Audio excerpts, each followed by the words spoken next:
ter uma redução para a alíquota é uma coisa, agora nivelar a saúde é outra coisa. Então, a gente tem que ter critérios, porque se nós não tivermos critérios, aí o discurso da oposição de que nós vamos ter o maior IVA do mundo, etc., se transforma em verdade. E é tudo que a gente não está fazendo. O relatório que apresentei teve impacto de 0,13 pontos percentuais. Que a gente procure, de alguma forma, perceber que esse não é o modelo correto. Principalmente porque está sendo, no meu modo de entender, venho de uma região do comércio, de serviço muito forte, está sendo muito prejudicado o setor. Nós vamos ter aí grandes desafios pela frente. Vejo que a Zona Franca de Manaus está sendo, sim, está tendo uma proteção. Vejo que estados como o de São Paulo também, e isso vai sobrar para o Norte e Nordeste, especialmente o grande desafio que nós vamos ter daqui para frente. Agora, isso faz parte da democracia, todos nós aqui estamos representando os nossos estados e acredito sim que o IVA nosso, e o tempo vai dizer, mesmo o senhor tendo aí, acolhendo cerca de 600 emendas, mais de 600 emendas e colocar que o impacto vai ser de 0,13%, mas eu acredito, senador Eduardo Braga, e o tempo é o senhor da razão, que nós vamos ter, infelizmente, o maior IVA do mundo com essa reforma tributária. Mas quero cumprimentar o senhor pelo trabalho, pela dedicação, por conhecer cada emenda e que a gente possa ter um desfecho melhor possível. Muito obrigado. Presidente, me perdoe, mas eu preciso fazer algumas considerações à fala do meu xará, senador Eduardo Girão. Primeiro, não é verdade que os estados do Norte e Nordeste serão penalizados com essa reforma tributária. Me perdoe, não é verdade.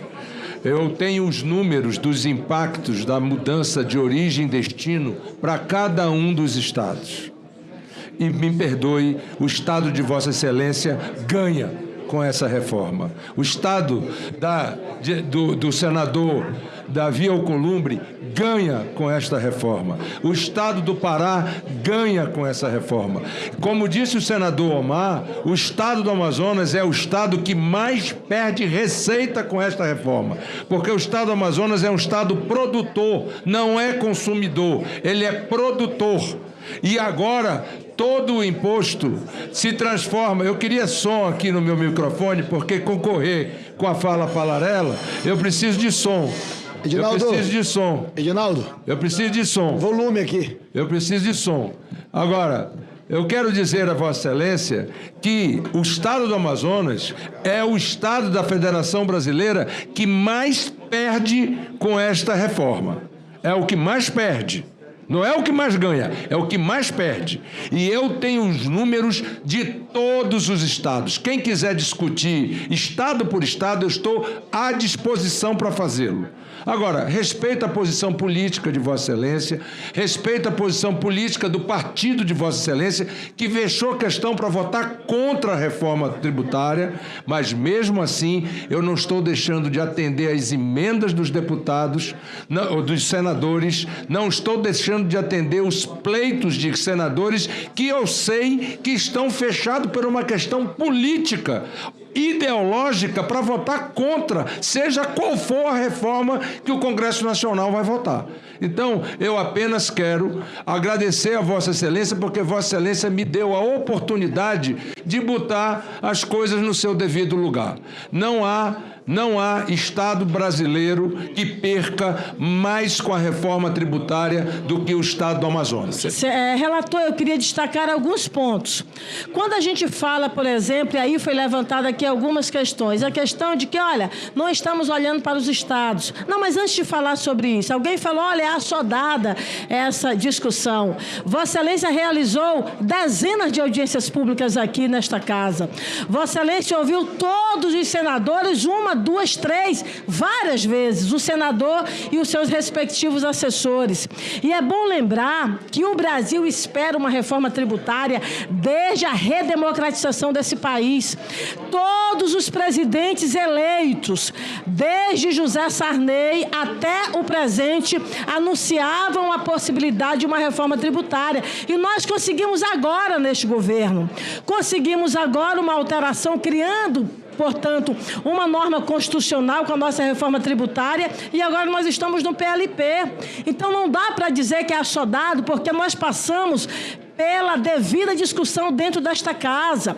E aí, as várias emendas que Vossa Excelência, na verdade, admite, mostra a grandeza de um relatório e um olhar plural. E eu queria fazer um destaque, dentre essas várias emendas, senador, destacar, por exemplo, as emendas que foram admitidas. Uma delas, por exemplo, que foi a que nós, inclusive, apresentamos, que foi a questão das fraldas geriátricas, que houve uma alíquota reduzida. Ora, quem tem acesso a esse produto é uma população extremamente minoritária no Brasil, do ponto de vista econômico.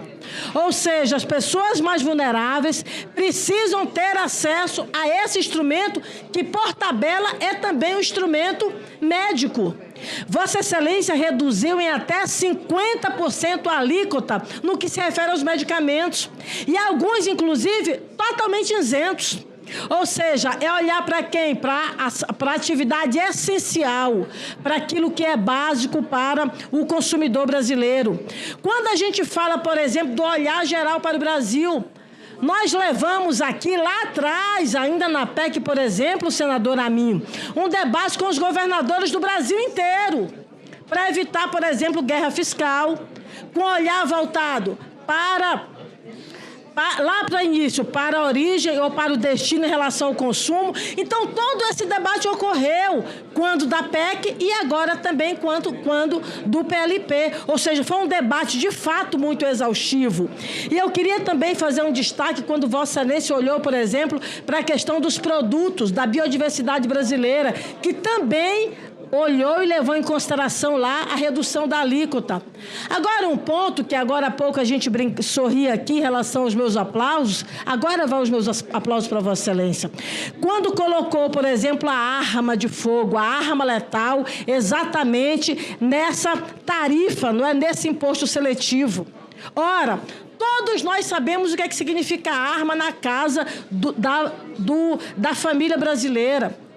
Senador Eduardo Braga, 41% das mulheres assassinadas ou pelo marido, ou pelo ex-marido, ou pelo ex-companheiro, ou pelo companheiro, foi fruto da arma de fogo nesse país. Ou seja, o volume, infelizmente, das 15 mil mulheres assassinadas, a maioria estava dentro de casa porque o homem, ao invés de agredir fisicamente ou usar uma arma branca, ele dá um tiro e acabou, não tem mais retorno, não tem mais arrependimento. A mulher, de fato, já está assassinada.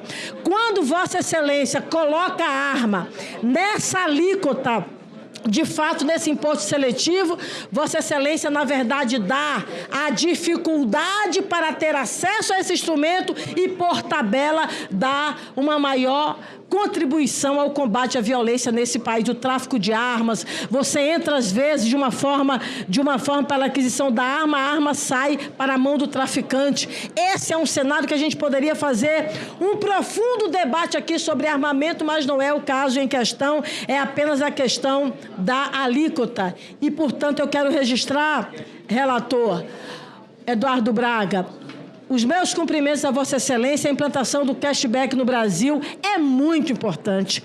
O maior beneficiado dessa iniciativa é a população mais pobre do Brasil, são as populações mais minoritárias. Portanto, os meus cumprimentos a Vossa Excelência. Eu espero que nós possamos aprovar este relatório hoje aqui nesta comissão e possamos também aprovar amanhã, o que me parece, no plenário do Senado Federal. Muito obrigada.